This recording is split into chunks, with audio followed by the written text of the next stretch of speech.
So investors and banks want to see your business plan. Now what the do? Stick around and I'm going to show you what you should and shouldn't do when writing a business plan. Hey, if you have a burning passion for the restaurant industry, but you hate the idea of writing a business plan, you're in the right place. Today, we're going to be diving into a step-by-step guide on creating a restaurant business plan without the dread of the traditional process.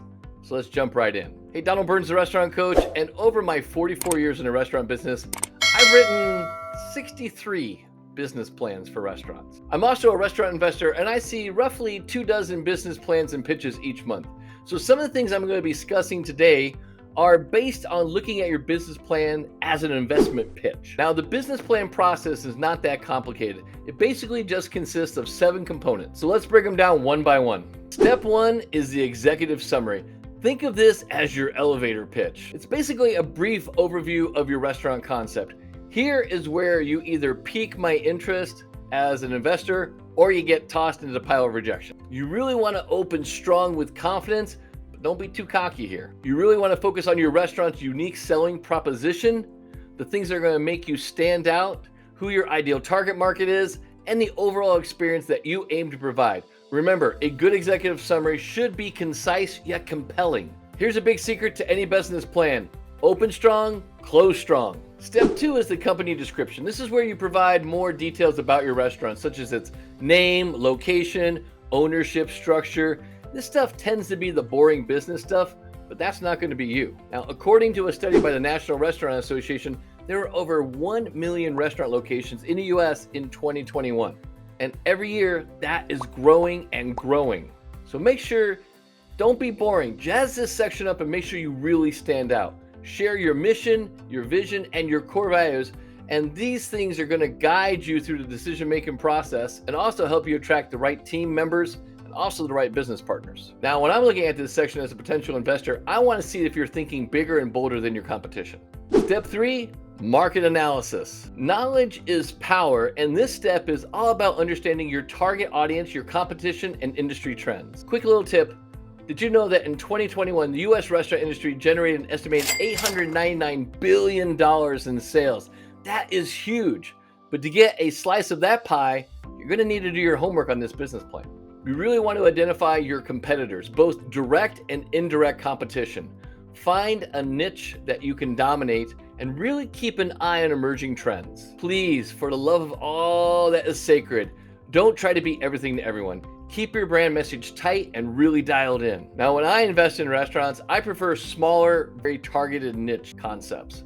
I like things that center around like empanadas, semitas, bao buns, pasties, and fideo, for example, are probably the 6 of the last ones I just invested in. Just remember, it's better to be a big fish in a small pond than a minnow in a sea of sharks. This is what they call in marketing red ocean, blue ocean strategy. Most competition is based on being a commodity, and they're more focused on blending in rather than standing out. That's why it's called red ocean, from the blood in the water. You want to be in the blue ocean, where you dominate the market and guests come looking for you. Step 4 is your menu and service style. Your menu is the heart of your restaurant, so it's essential to be as strategic as its design. Consider factors like food cost, pricing, and your profit margins. Now, as an investor, you'll impress the me if you have your menu costed out. Did you know that a 1% reduction in food costs can increase your net profits up to 33%? Don't forget to outline your service style as well. Whether it's fast casual, fine dining, or something in between, try to share why you choose this style of service so that I know you've done your homework. Step 5, marketing strategy. A great restaurant concept is nothing without the right marketing strategy. Here you're going to outline your plan for creating brand awareness, how you're going to attract guests, how you're going to drive sales. Consider also in this part your online presence, your social media strategy, and all your promotional efforts. Now, according to research by Yelp, 84% of customers trust online reviews just as much as they do personal recommendations. So do not underestimate the power of your online reputation.